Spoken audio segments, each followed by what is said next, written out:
Hello, and welcome back to the Richard Talaferro podcast, where we take a look at career insights and give advice to career changers. I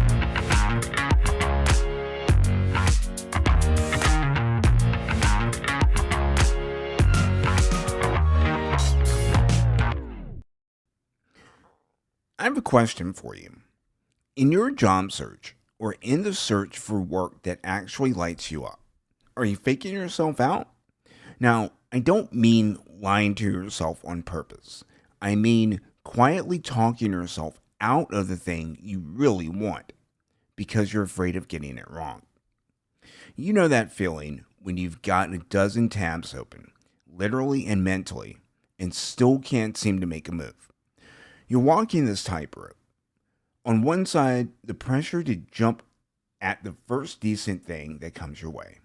On the other side, the fear of moving at all because what if this is another misstep? You're not alone in that feeling. And I want to walk you through 3 ideas that might help you stop faking yourself out and start moving in the direction of work that actually fits you. So, one is you can say no.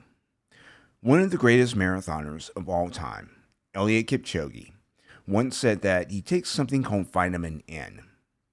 And that's his way of saying no to anything that doesn't serve him. And I got to tell you, I love that.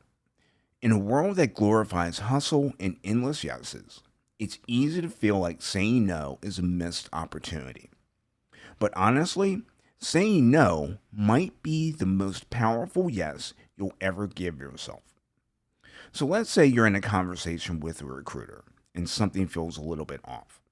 Or someone pitches you a role that looks great on paper but doesn't light you up. So rather than nodding along, what if you paused and asked yourself, what would it cost me to say yes to something that isn't lined up with me? Sometimes the best move isn't charging ahead. It's standing still long enough to actually feel what's right. Second, you're not alone in this. There's this myth that career clarity comes from going off into the woods with a journal and coming out with a 5-year plan. Maybe that's something you've tried. Here's what I want you to know. Career change isn't a solo sport. It's more like a relay race or a group bike ride. There are moments when you need someone else to carry some of the weight for you. That someone might be a coach, a trusted friend, or even a colleague who sees something in you that you've forgotten. Sometimes it just takes one question from the right person to cut through the fog. And that question might be, what do you want more of in your day-to-day work? Let people walk beside you. You don't have to carry every question alone. And third, know who you are and honor your pace. Some folks cannonball into career change, while others dip a toe in first. And both are brave. If you're someone who needs to test the waters, go ahead and do that. There's no gold medal for moving fast. What matters is that you're moving in a way that matches who you are. That could look like freelancing or volunteering for a project that lets you try out a new skill. It could be reaching out to someone who's already doing the job you're curious about.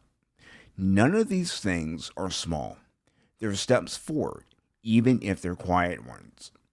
So give yourself permission to move at your pace. Because when the steps match your rhythm, they're way more likely to stick. So, if you've been feeling stuck, if you're hesitating on that application or overthinking that networking message, ask yourself, am I faking myself out? And what's one small, true step I can take today? It could be a pause. It could be a no. It could be calling someone you trust and just talking it out. Whatever it is, know this. You're not behind. You're not lost. You're finding the path that actually fits you. So thanks for listening in today. If this resonated with you, I'd love to hear about it. Shoot me a note or head over to richardtaliaferro.com for more tools and reflections like this. And if you're ready to stop faking yourself out and start moving forward in your next chapter, I'm here to help. If you're searching for work that works for you, I invite you to go to richardtaliaferro.com and schedule a complimentary call with me, and let's talk about it. Thanks for listening, and talk to you next week.